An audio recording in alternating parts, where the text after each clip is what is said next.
Сәлем достар, бүгінгі түс жору шығарылымында түсіңізде ойын ойнасаңыз қалай жорылады? Ең алдымен каналыма тіркеліп, жаңа видеоларды жіберіп алмау үшін қоңыраушаны басуды ұмытпаңыздар.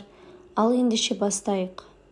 Түсіңізде ойынға қатыссаңыз, жақында сізді ойын сауық күтеді.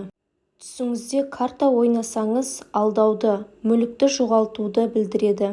Құмар ойындарға қатысу, алдамшы, арсыз адамдармен сөйлесуді білдіреді. Түсіңізде құмар ойнағандарға алданып қалу, сіз тәуекелді бизнесті бастайсыз, бірақ оның сәтсіздігіне өзіңіз себепкер боласыз. Жас әйел үшін мұндай түс сүйіктісінің көңілін қалдырады. Түсіңізде балалар ойнап жатқанын көрсеңіз, жақын адамдар үшін жауапкершілікті білдіреді. Ал жүкті әйел үшін мазасыз баланың туылуын білдіреді. Түсіңізде футбол добының артынан жүгірсеңіз, басқаларға деген көзқарасыңыз туралы ойланыңыз. Түсіңізде сіз футбол ойнаған команданы көріп жатсаңыз, онда сіз басқалардың сөздерін тым көп тыңдамауыңыз керек. Өз пікіріңіз және өмірге деген көзқарасыңыз бар. Басқалардың пікірі дұрыс деп санайтын нәрсені жасаңыз.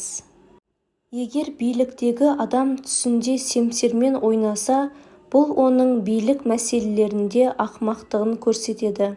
Егер түс көруші сөйлеушілерге жататын болса, ол шешендік көрсетеді. Ал егер түс көруші бала болса, ол қырсық болады. Түсіңізде шахмат, нарда ойнау жаман белгі, жанжалдың хабаршысы. Түсінде осы ойындардың кез келгенін ойнап жатқанын көрген адамның тақуалығымен ерекшеленетін дұшпаны болады. Түсінде ешкім ойнамайтын тақтаға қойылған шахмат фигуралары жер аударылған адамдарды білдіреді.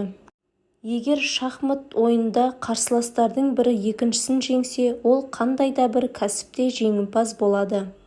Түсіңізде жаңғақтармен ойнасаңыз, бұл шу мен айқайды білдіреді.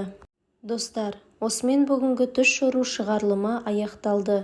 Видео ұнаса лайк басып, каналыма тіркелуді ұмытпаңыздар. Келесі кездескенше сау саламатта болыңыздар.